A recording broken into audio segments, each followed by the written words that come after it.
Welcome, my friends. Come closer and listen well. Today, I bring you one of those real stories that open the heart and teach powerful lessons. It is a story of struggle, kindness, honor, and the wisdom of a great man. So sit with me, relax, and let this real story guide your mind and inspire your soul. Some people don't give money, they give direction, courage, and a new life. This is the story of a man whose future changed because of one wise sentence. The title of today's story is Debt That Changed His Life. A man told me a story about Sheikh Ibrahim Al-Zuwaid, may Allah have mercy on him, a respected businessman known for his good deeds. Even the Prince of Al-Qasim spoke about him many times. The man said, I am related to Sheikh Ibrahim. My life and work were sometimes good and sometimes bad. My financial situation was a mess. I needed someone to manage my money. Then I had a problem and crashed my car. Everything became worse. I went to Sheikh Ibrahim before phones existed. I prayed with him. No one knew my story. The Sheikh was a man of good deeds. May Allah reward him. I went to him full of sadness. I greeted him and said, Sheikh Ibrahim, uncle, my situation is difficult. He asked, what is your situation? I explained everything. Later, I realized he understood my financial mess. The sheikh asked, what do you need most right now?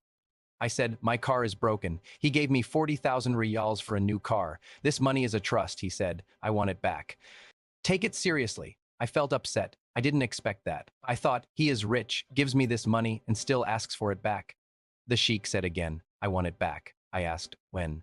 Whenever Allah makes it easy, but I prefer it this year. I wondered where I would get it from, but I took the money. I was happy and started planning how to return it.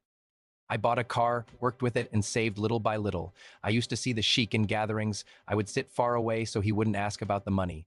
A year later, I met him face to face. He asked, what happened to our money? I said I was close to finishing it. He said, good, remember, this is important. A month later, I completed the 40,000 riyals. The sheikh said, I want it in cash.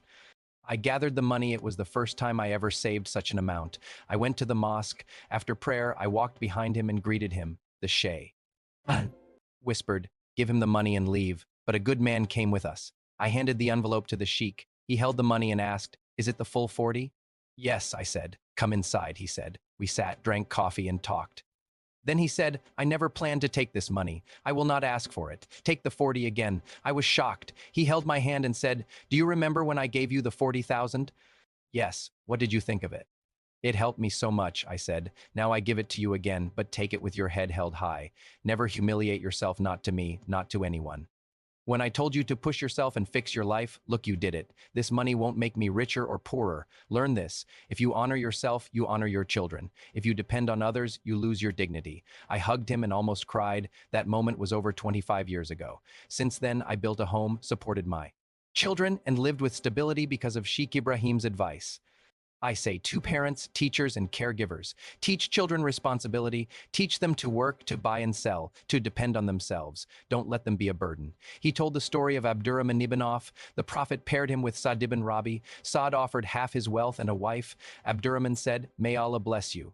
Just show me the marketplace. Don't always say, I never refuse my children. It may seem good, but long-term it harms them. They must learn responsibility to every young man and woman. Even if your parents have money, nothing feels better than earning with your own sweat. Work is not shameful. From your first salary, give a gift, support yourself, and help your family. You will feel your value. Some young people make their parents borrow money because they keep asking. Parents give to avoid hurting their children. Teach children to work, to grow, and to depend on themselves. May Allah make you happy. Allah bless you. Allah is the greatest. There is no God but Allah. And this is one of those real stories that teaches responsibility. These real stories help us learn to work hard. And these real stories remind us that honor and dignity come from effort. 3 advantages gained from the story. 1. Learning self-reliance. The story teaches that a person should build their life with effort, not depend on others forever. 2. Understanding the value of honor. It shows how dignity and keeping your promises shape your future and your children's future. 3. Recognizing true generosity. Real generosity is not only giving money, it's giving guidance, confidence, and strength to others.